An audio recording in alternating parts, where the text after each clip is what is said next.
les évêques publient un message adressé au peuple dédié, aux hommes de bonne volonté. Et donc, ce message, lorsqu'on y travaille, sous la houlette d'un Monsengo, vous verrez qu'il faut étudier, analyser les mots, mot après mot, mesurer tout cela.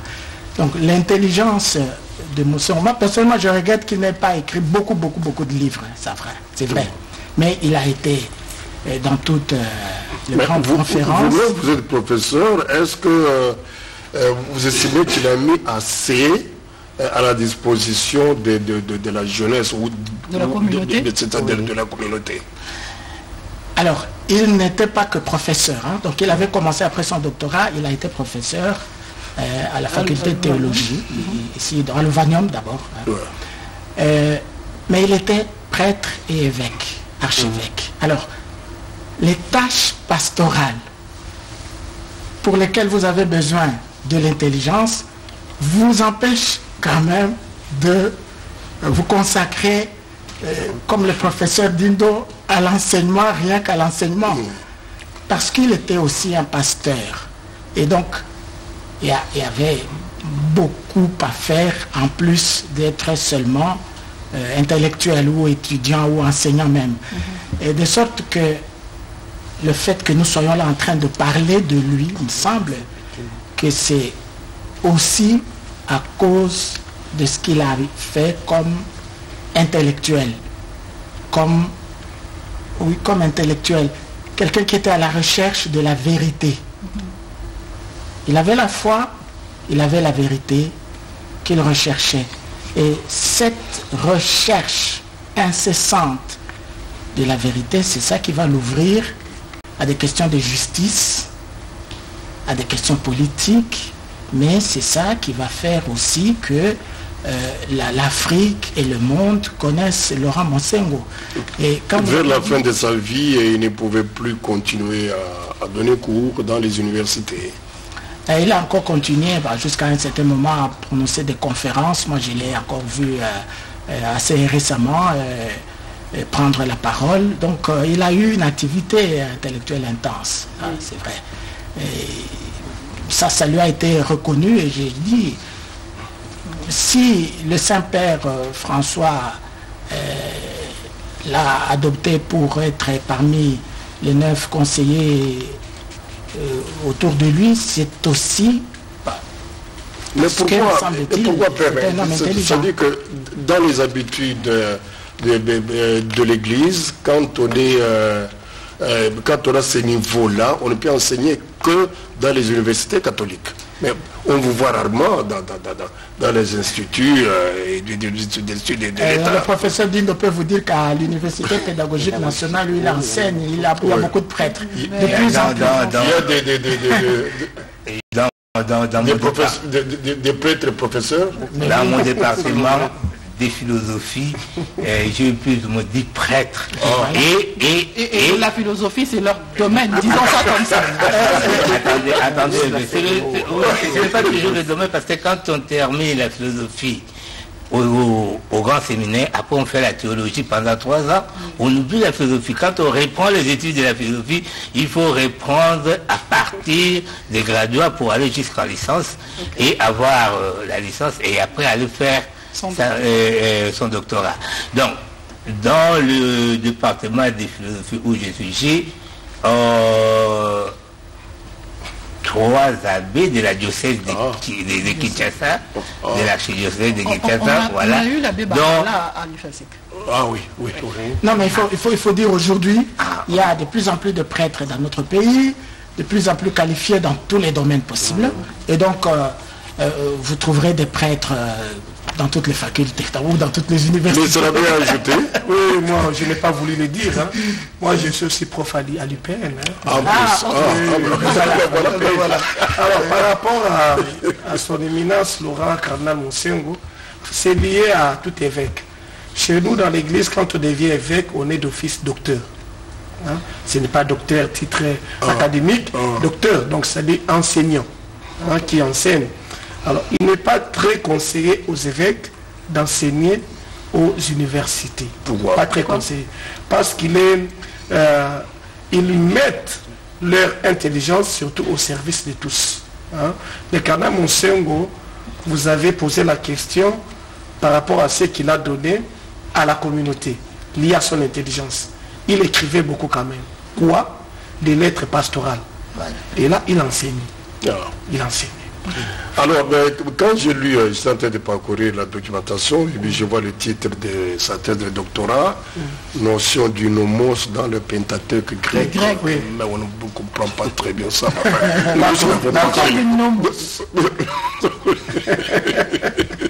Vous avez une idée de tout ça?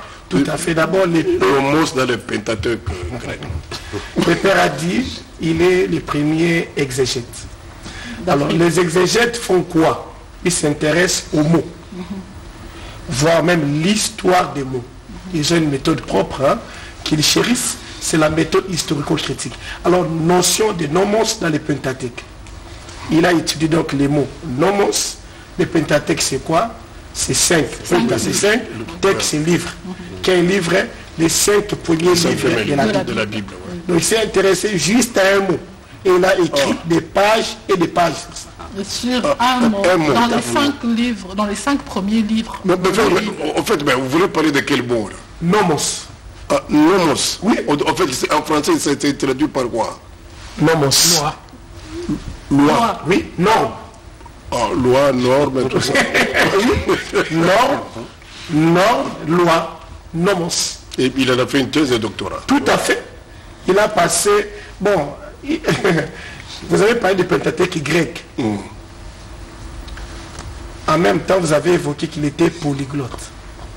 Pour étudier les mots nomos, il s'est intéressé pas seulement au grec, pas seulement à l'hébreu, mais aussi, entre autres, à l'allemand, pour voir comment cela a évolué. Alors, est-ce qu'on peut comprendre pourquoi plus tard, il s'intéressait beaucoup aux questions de justice et tout ça? Oui, ça c'est lié d'abord à sa devise épiscopale. Mais au-delà de cela, c'est lié à sa vie comme chrétien. Tout chrétien est appelé à lutter pour la justice. Oui. Dans l'église, il y a une option préférentielle, pour les pauvres. On se bat pour qu'il y ait justice, la justice soit faite aux pauvres. Et le cardinal, donc sa devise épiscopale, la vérité, la foi en la vérité, les deux sont liés à la justice. Et il met cela comme chrétien, mais aussi comme politicien. On va arriver à l'aspect politique. Ma soeur ne l'a pas connu comme professeur, pas connu comme professeur. Non, je ne l'ai pas connu comme professeur, mais comme je suis là pour des témoignages sur le cardinal, je vais encore ajouter quelque chose sur l'intelligence du cardinal. J'étais postulante en 1980, quand il était ordonné évêque. Nous avons chanté à la chorale avec le professeur à la messe papale.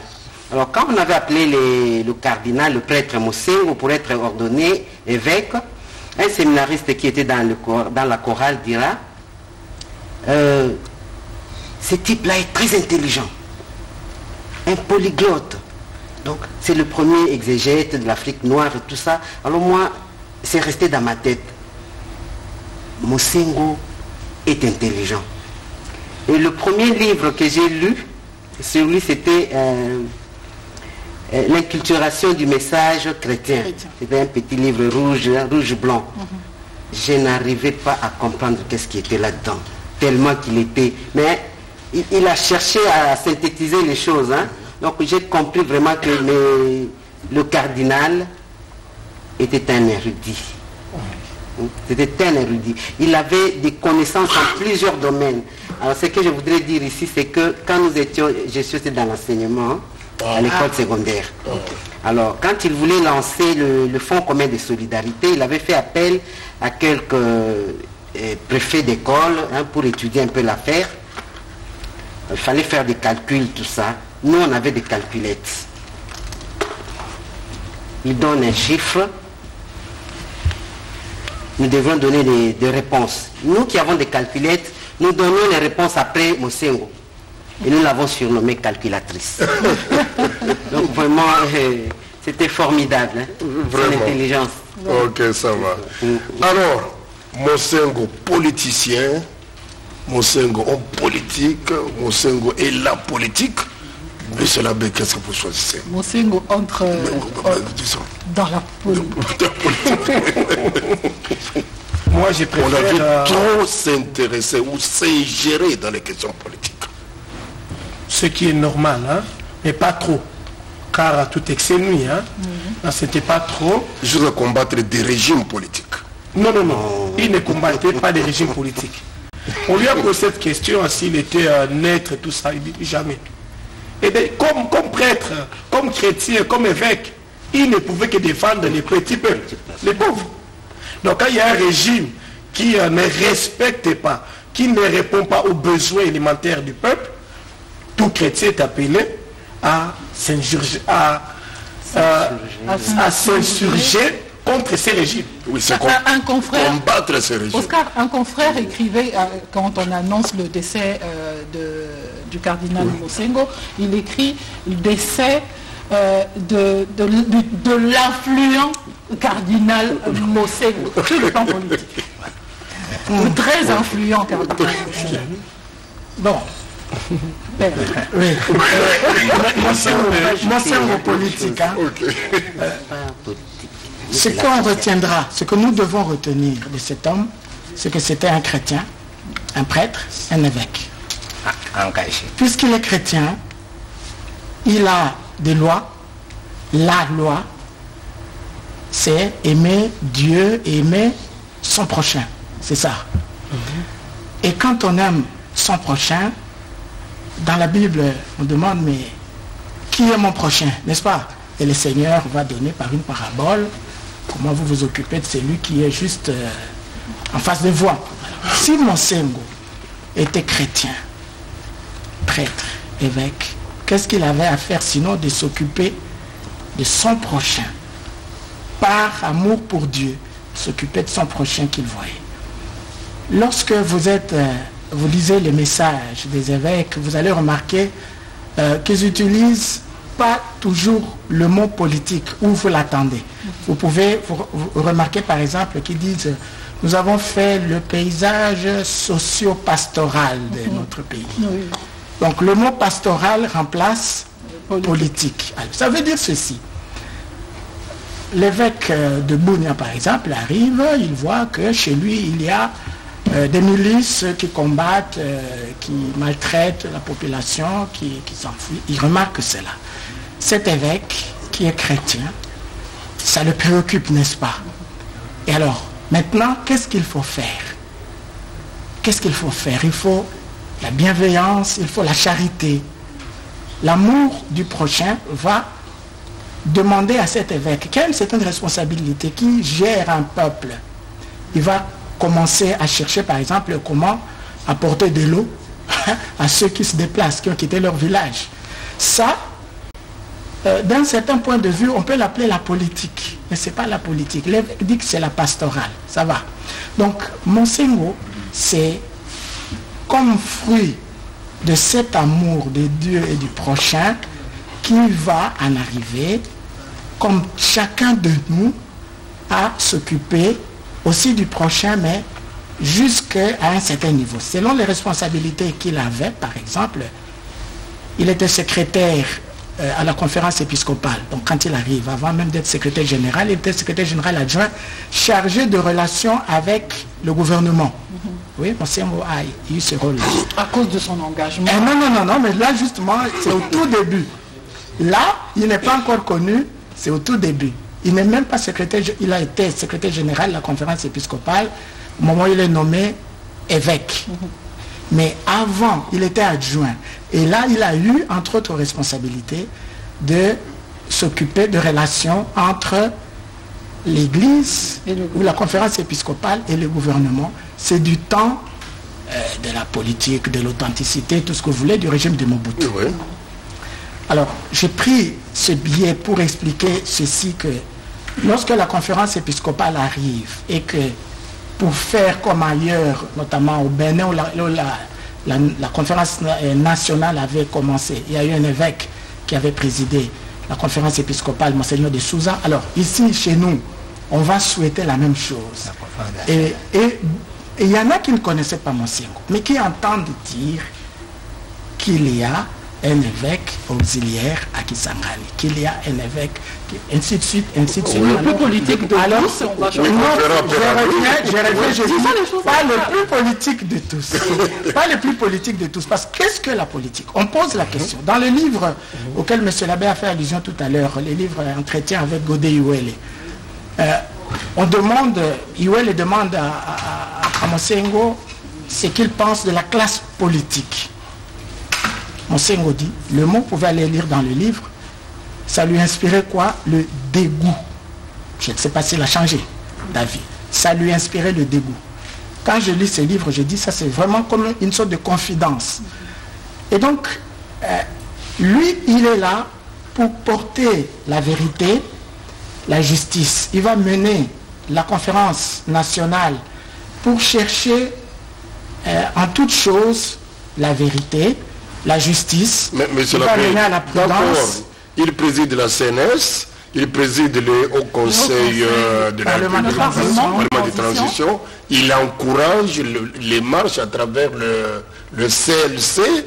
Mais est-ce qu'il n'avait entre nous pas des ambitions politiques? Il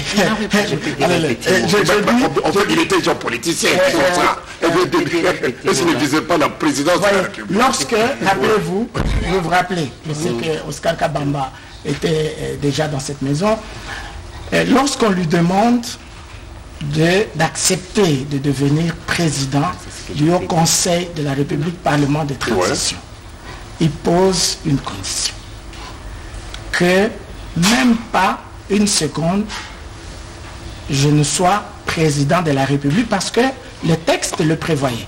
En cas d'empêchement ou de mort, disons, du président de la République, c'est le président de l'Assemblée, du Parlement, du Haut Conseil de la République qui devient président. Et Monsengo a donné, parce qu'on l'avait sollicité pour ça, c'était public, il a donné comme condition qu'il ne le fasse jamais, même pas une seconde. Je peux vous compléter, monsieur. On a posé, les gens spéculaient à un certain moment pour dire que bon, peut-être Monsengo voudrait devenir président de la République, etc. Et Monsengo dira tout simplement, en tant que prêtre, je suis, excusez-moi de le dire, je suis plus qu'un président. Donc là, ce n'était pas ses ambitions. En aucun cas, Monsengo a voulu être président de la République démocratique du Congo, même d'ailleurs. Jamais. Mais ma soeur, mais en encourageant les marches par 3 fois, les marches du CLC, il y a eu des cas de morts et constants là-bas. Mais en fait, il voyait quoi? Et surtout, Lolita, quand il dit que les médiocres dégagent, on se souviendra de cette phrase. Il est temps que les médiocres dégagent. On est en 2010. Si le cardinal Monsengo est arrivé à le dire, c'est parce qu'il en avait marre de voir son peuple souffrir, de voir que son peuple n'avait pas des dirigeants capables de le mettre à l'aise, de le mettre dans des conditions, dans des bonnes conditions pour bien vivre. Alors il sent que ce sont des médiocres qui nous dirigent. Alors il était grand temps que ces médiocres-là partent pour que les meilleurs viennent aider son peuple. Tout ce que Monsengo a fait, c'était par rapport à son peuple. Le père Malingue l'a dit. C'est le souci du social qui a poussé le cardinal à poser certains actes. Son peuple souffre. Ok, on revient à vous. Alors, monsieur Labbé. En fait, là, c'est pas d'abord la politique. Il faut parler de mon cardinal Monsengo comme politicien. Non. Mais il était la politique. Il était en plein dans la haute politique. Oscar, moi je me demande pourquoi nos prêtres refusent d'accepter que Monsengo était politique. Non, je ne refuse pas. C'est qu'on comprend par la politique. La politique est liée en fait au bien commun. Mais bien sûr. La politique est au service du bien commun. Et le cardinal Monsengo, comme chrétien, savait très bien qu'il y a jamais un conflit entre les biens communs, les biens particuliers et les biens personnels individuels. Et lui se battait pour les biens communs. Pour les biens communs, c'est-à-dire pour les petits peuples. En plus, qui dit que la politique est liée à la fonction présidentielle? Ce n'est pas ça. On peut faire la politique comme M. Le Jourdain qui faisait la prose sans le savoir. Tant tant qu'on défend les petits peuples, on fait la politique. C'est ça. De toute façon, c'est dit, si on ne s'occupe pas de la politique s'occupe de nous. Et comme chrétiens, on doit s'occuper de la politique. Alors, juste un petit mot là-dessus. Oui. Ce qu'il ne faut pas oublier, c'est que dans l'Église catholique, il est défendu aux prêtres d'avoir un mandat politique. Donc, un prêtre, vous en avez vu peut-être à gauche et à droite. Oui, on a eu des prêtres dans le passé. Ou par exemple, à Brazzaville, non, monsieur l'abbé Fulbert Youlou n'était plus prêtre dans l'église. Vous pouvez relire ça. Donc le droit... Macarios avait été qui? Pardon? Macarios? Non. Si vous avez... C'est l'église orthodoxe. C'est orthodoxe. Voilà. Le droit canon qui nous régit nous interdit cela. Et c'est bien. Parce que, mais le même droit, c'est la politique, monsieur l'abbé. Rome n'a pas été d'accord, avec vous. Et surtout en ce qui concerne les marches du CLC. Je parlais de mandat politique et puis pour les marches, vous avez dit plusieurs fois, le cardinal avait encouragé. Oui. J'aurais voulu comprendre ce que vous entendez par encourager. Je ne sais pas, je ne pose pas de questions. Le professeur se patiente là. Oui, j'interviens parce que je connais le cardinal dans ses approches politiques. Et je l'ai suivi depuis la conférence nationale souveraine et jusqu'à avant son décès. Oui. Et ce qui inspirait l'action politique du cardinal, dès le début, j'ai compris ça quand il y a eu le synode diocésain de l'archevêché de Kinshasa. Le cardinal Malula a rappelé les textes de l'acte de Vatican II sur Gaudium et Spes. Les joies, les peines, les souffrances, les angoisses du peuple de Dieu sont les joies, les peines, les souffrances, les angoisses de l'Église. Donc, à travers cet acte de Vatican II, les hommes de Dieu, en fait, le prêtre et les religieuses étaient, je dirais, obligés de s'intéresser de tout ce qui préoccupe les enfants de Dieu, donc les chrétiens, les membres de l'Église. Et Monseigneur Mosengo, à l'époque, il n'était pas dans la conférence nationale, il était à Kisangani comme évêque auxiliaire. Il a été rappelé. C'est la conférence nationale qui a demandé qu'il vienne intervenir. Parce que il faisait des conférences, il intervenait beaucoup sur la question de la justice et la question de la justice sociale, la justice distributive, des partages équitables de biens. Et quand il est venu à la conférence nationale, il a tout simplement introduit ces valeurs de l'Évangile, les valeurs qui sont reprises dans les textes du Concile Vatican II. Il a voulu introduire ça dans la vie politique parce que, au fond, selon lui et selon nous tous, ceux qui réfléchissent sur la politique consiste à instaurer un ordre public, et l'ordre public doit être un ordre qui fait que les citoyens puissent bien vivre dans le... Et pour que cet ordre-là puisse se réaliser, on a besoin de certaines valeurs, et ce sont ces valeurs-là sur lesquelles s'apaisantait le cardinal. La vérité par rapport aux réalités de la vie sociale.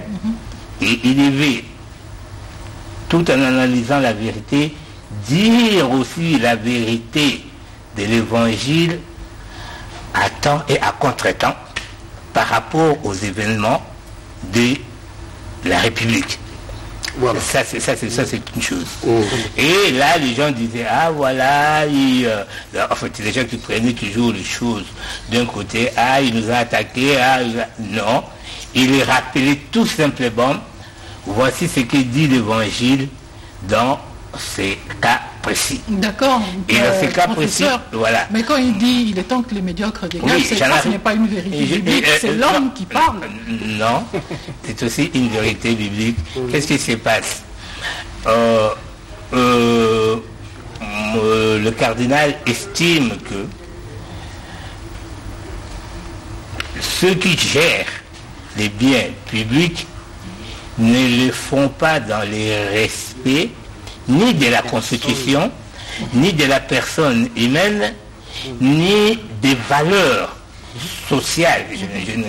Je n'entre pas dans les valeurs de l'Église, juste dans le respect des valeurs sociales. Et en œuvrant de cette façon, ils ne peuvent pas promouvoir les bien-être humains. Ils sont incapables de promouvoir le bien-être humain parce qu'ils fonctionnent en dehors de tout ce qui peut régir une société normale. Raison pour laquelle il a demandé que ceux-là dégagent, que ceux qui ne travaillent pas. Dans la direction des travaux de la CNS ou même au Parlement, là, de temps en temps, il était quand même accusé de partialité. Oui, voilà ce qui s'est passé encore. Et j'ai fait beaucoup, j'ai examiné tous les textes de 10 résolutions et recommandations de la CNS. Si vous voyez, si vous lisez tous ces textes sous sa direction. La troisième voie. Vous vous souvenez?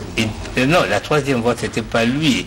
La troisième voie, c'était Léon Kengo et ses amis qui ont pensé... Est-ce que c'était pas lui qui avait... Non, pas du tout. Ils sont allés le voir. Ils sont allés le voir pour proposer cela face à la difficulté de faire entendre le président Mobutu et le premier ministre Étienne Tshisekedi. Ils ont pensé qu'il fallait trouver une voie médiane qui... Vous savez, moi, j'ai été proposé des choses... Vous ne serez pas contenté. Attendez, j'ai été proposé des choses au cardinal pour nous soutenir. Il me dit, mais professeur, c'est à vous de le faire. Vous êtes homme politique, vous êtes responsable. Prenez vos responsabilités, faites-les. Et si ça marche, si c'est bon, je vous soutiendrai. Et donc, c'est pas à moi de prendre. Et c'est ce qui s'est passé par rapport à cette histoire de la troisième voie. Les gens sont allés le voir en tant que président de la CNS. Il dit que si vous estimez cela, tout doit se passer au Haut Conseil de la République. Il y a une plénière et ça devait se voter la majorité. Et vous savez, vous, monsieur, comme vous connaissez l'histoire, et ces jours-là, le président Tshisekedi était retenu à Kibomango. Je ne sais pas pour quelle raison, comment il s'était retrouvé là-bas. C'est moi qui l'avais interviewé. Ah, voilà. Et il ne pouvait pas venir à la séance. Oui. Et c'est comme ça qu'on a voté Léon Kengo, qui était là. Donc la troisième voie, c'était pas l'initiative de Monseigneur Mosengo, c'était l'initiative des hommes politiques qui étaient là. Une chose qui tenait le cardinal à cœur en ce qui concerne la politique, c'est la notion de la paix. Il ne voudrait pas qu'on fasse des choses en politique qui allaient perturber la paix, qui allait causer des pertes de vies humaines. Moi, je l'ai suivi. Les jours, j'étais au stade des Martyrs, le jour où il était présenté comme cardinal ici à Kinshasa, quand il est revenu de Rome, après avoir été créé cardinal. Il a dit, bino kuna na est epai ya ndeko na ngai monseigneur Melchizedek, botika bitumba, botika bitumba. Il a rappelé ça 3 fois. Botika bitumba, botika bitumba, botika bitumba. Boya to lukandenge tokoyoka na po kimia. C'était ça sa préoccupation. Depuis la conférence nationale, s'il a accepté de diriger la conférence nationale parce qu'il savait qu'il y avait d'un côté le régime monolithique du président Mobutu qui s'accrochait au pouvoir, qui ne voulait pas faire de changement. Il y avait d'un côté les ardeurs de la population qui étaient incarnées par les leaders politiques de l'époque, Etienne Tshisekedi, Marcel Liaou, Kibasa Maliba et autres. Alors il fallait trouver une voie obtempérée. D'un côté, le refus de Marshal Mobutu à céder, d'un côté les ardeurs, tout ça, trouver la voie du dialogue. Les dialogues, c'était l'arme de Mosengo pour régler les questions politiques, les conflits politiques. Et puis Musée arrive, comment s'est-il comporté, Musée puis Kabila fils? Musée arrive, il trouve Mosengo à Kisangani. Mosengo a vécu les tueries. La guerre des 6 jours.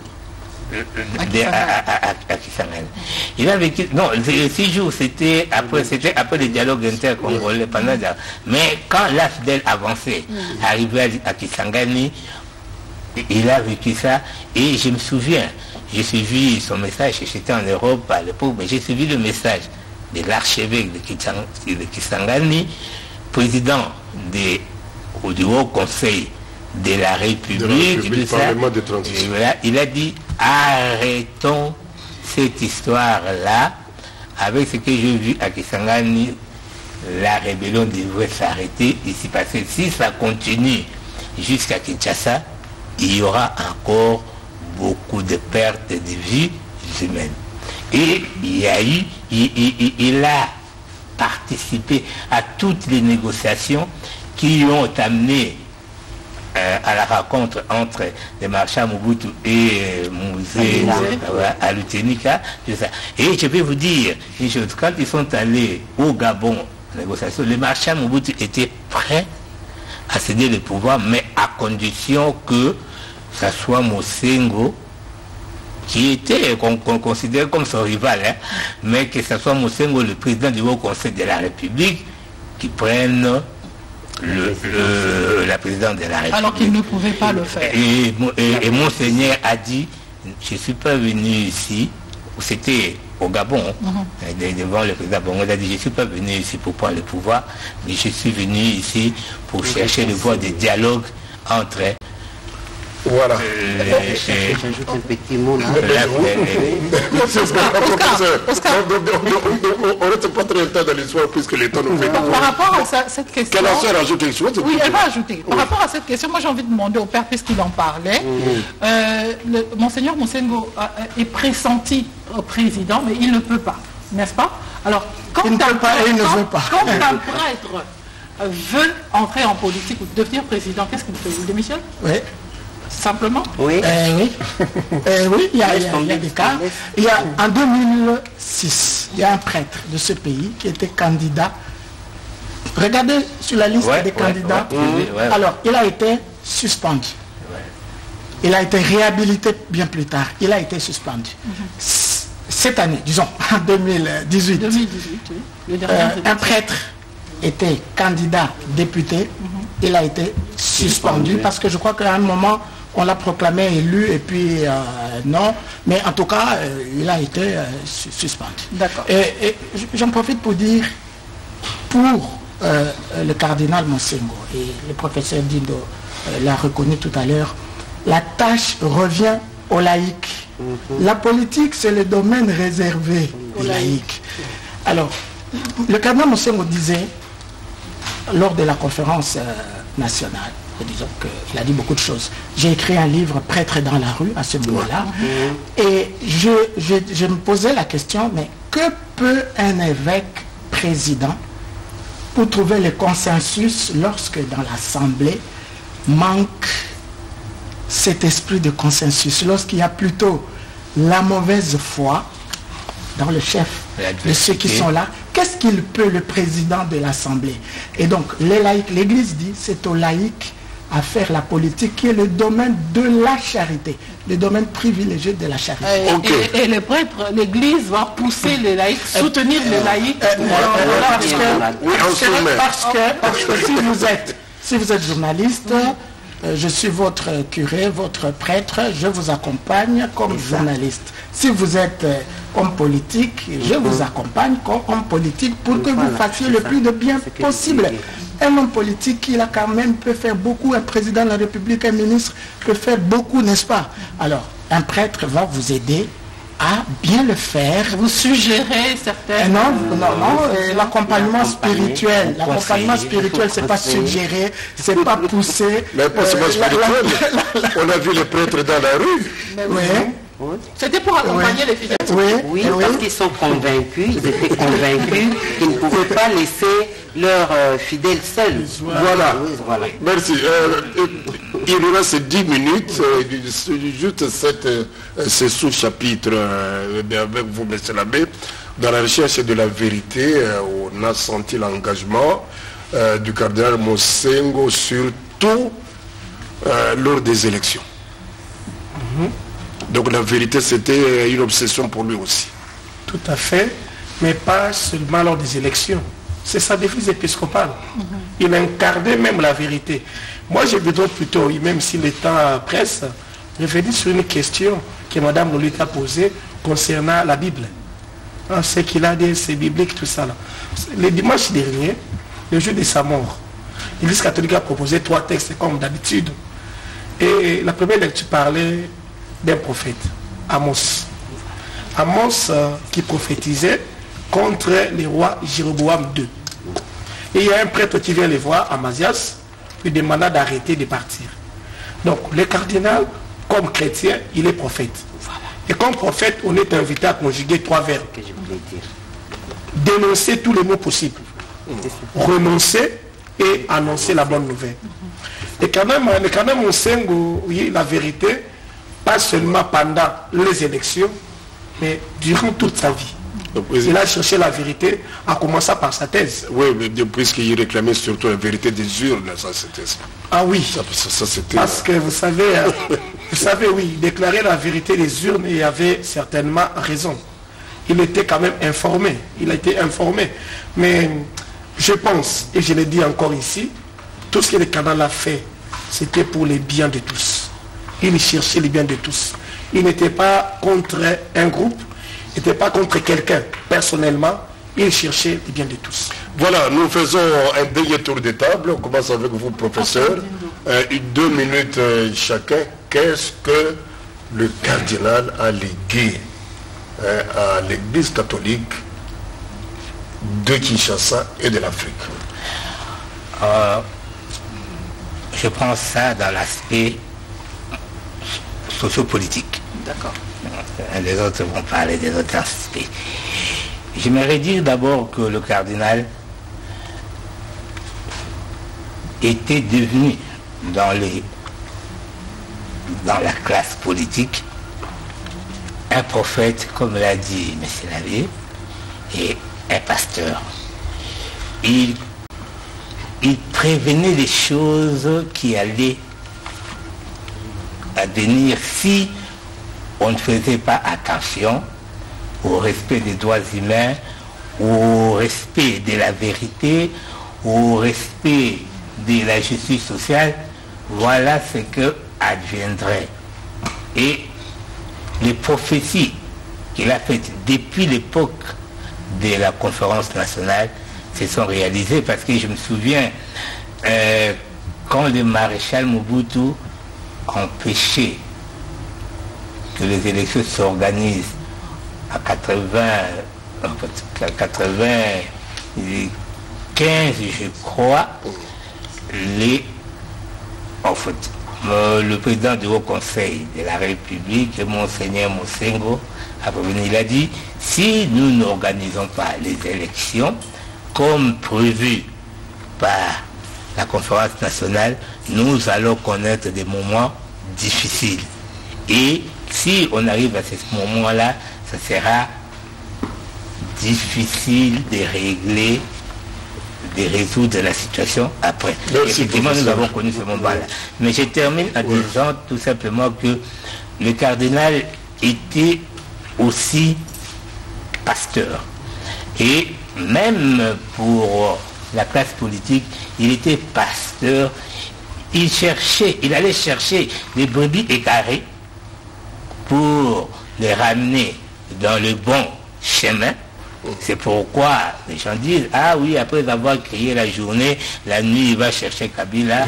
Mais il jouait son rôle de pasteur. Et le cardinal recevait tout le monde de tous bords et il essayait de passer le message de l'évangile. Je vous dis que le cardinal n'a pas fait la politique sans l'évangile. Il a fait la politique avec et en introduisant l'évangile, les valeurs de l'évangile Dans le milieu politique. Merci. Merci, professeur. Merci, professeur. Alors, ma soeur, qu'est-ce que nous devons au cardinal Mosengo? Oui, le cardinal Mosengo a légué à l'église du Congo et à la société congolaise ce qu'un prophète devait laisser. Le cardinal, c'est, oui, je le dis, c'est cette icône-là de la vérité. Le courage qu'a eu le cardinal d'annoncer la vérité en tout temps et partout. Et c'est ce que l'Église congolaise aujourd'hui doit retenir.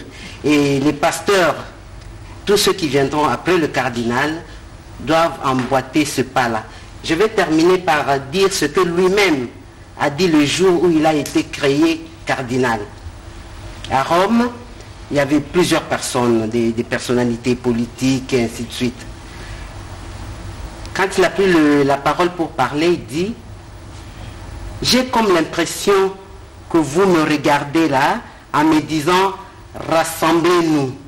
C'est une vidéo qui circule ces derniers temps. C'est comme si vous me dites « Rassemblez-nous ». Et je vais le faire. Alors, gare à celui qui ne va pas obéir. Vous voyez, le cardinal, Merci. témoin de la vérité. Merci, ma soeur. Monsieur l'abbé, qu'est-ce que nous devons? Beaucoup de choses. Le cardinal Laurent Mosengo Passigna, déjà au niveau universitaire, on le sait, il a beaucoup aidé les papes à réformer l'Église. Au niveau continental de même, le père l'a évoqué tantôt, il était le président du CHEAM. Et quand le pape Jean-Paul II avait annoncé les synodes, les premiers synodes africains, il était le président du CHEAM. Il a soutenu l'inculturation de la foi en Afrique. Et au niveau national, comme président de la conférence des évêques, comme président de la conférence nationale, il a aidé, il a laissé léguer beaucoup de valeurs qui pourraient nous aider à atteindre la vérité, à viser toujours le bien de tous. Surtout, il nous appelait toujours à combattre tout ce qui est ténèbres. N'oublions pas, dans son mot d'ordre, Kinshasa, Télémé, Ongenge, Namunda Christ. Il était contre la corruption. Et à Kinshasa, quand il est arrivé, ce qu'il a promulgué comme fascicule, le premier, c'est célébrer dignement l'Eucharistie. Invitant les fidèles surtout au silence pendant la messe pour dialoguer, pour parler avec les saints. Merci. Alors, monsieur l'abbé, qu'est-ce que vous écrirez? Oscar Qu'est-ce que Kabamba, vous écrirez en ce qui concerne Mosengo? qu'est-ce qu'il écrira? Moi, j'ai envie qu'il nous dise, nous ne pouvons pas terminer cette émission sans, puisqu'il est journaliste, Oui. sans qu'il ne nous donne l'information. C'est lui qui devrait l'apporter d'ailleurs. Qu'est-ce qui a tué notre cardinal? Oui. Qu'est-ce qu'il a tué? Il faut demander au médecin. Et quand on parle de médecin, c'est un secret médical dans ce cas-là. Non, Et c'est donc, notre cardinal. et oui. Bon, je ne peux pas répondre. Bon, alors, qu'est-ce que vous écrirez pour la postérité? Si un jour vous êtes je devais écrivain. écrire quelques lignes sur le cardinal Monsengo, je dirais que c'est lui qui m'a ordonné diacre en janvier 1987. Ce que j'ai retenu de son homélie, sont des paroles convenues, mais pour moi, elles ont résonné jusqu'à maintenant. Il insistait sur ce qu'on demande aussi aux diacres et aux prêtres, sur le sens de la pauvreté, le détachement par rapport au bien, le bien commun. On se détache pour que les autres vivent mieux que nous, s'il le faut. Et donc le sens du sacrifice. Et j'ai vu, quand plus tard la chance m'a été donnée de travailler à la conférence épiscopale avec le cardinal Monsengo et d'autres évêques, j'ai admiré son humilité, comme la sœur l'a dit tout à l'heure, mais chez Monsengo, c'était cette capacité d'endurer aussi. Vous savez, il avait mis le pied sur un domaine où il s'est retrouvé par amour pour ce pays, mais on ne l'a pas toujours bien payé. Dans la politique. Oui, c'était des injures, des calomnies et tout. Et j'ai vu, moi j'ai appris beaucoup de lui, un homme capable d'endurer. D'endosser. Pour être capable d'un oubli de soi pareil, il faut vraiment aimer beaucoup plus. Donc voilà. L'amour, la passion pour l'Église, la passion pour Dieu, la passion pour le prochain, c'est-à-dire pour le Congo le plus proche, la passion pour les Congolais et les limites du cardinal Monsengo. Il y a d'abord ses péchés, bien sûr. Quand nous prions, depuis qu'il est mort, nous prêtres, nous disons la messe pour lui, nous commençons aussi par demander que Dieu lui pardonne ses péchés. Il en a eu. Voilà. Nous prions, sinon ces limites sont aussi nos limites, parce que les laïcs ne font pas leur travail, ils voudraient que les prêtres les fassent. Alors, ces limites, ce sont aussi nos limites à nous tous. Alors, merci Lolita, nous disons merci à nos invités. Merci beaucoup professeur Dindo. Merci d'être venu. Merci pour votre contribution. Je vois que pour avoir fréquenté Monseigneur Monsengo, vous parlez carrément de la même manière. Merci ma sœur Philomène, sœur thérésienne de Kinshasa. Merci aussi à vous, monsieur l'abbé John Mobiala. Merci pour votre contribution et surtout merci au père Jean-Baptiste. Je rappelle que vous êtes journaliste et que vous êtes le correspondant de Radio Vatican à Kinshasa. Vous êtes en RDC, pardon. Vous êtes professeur d'université.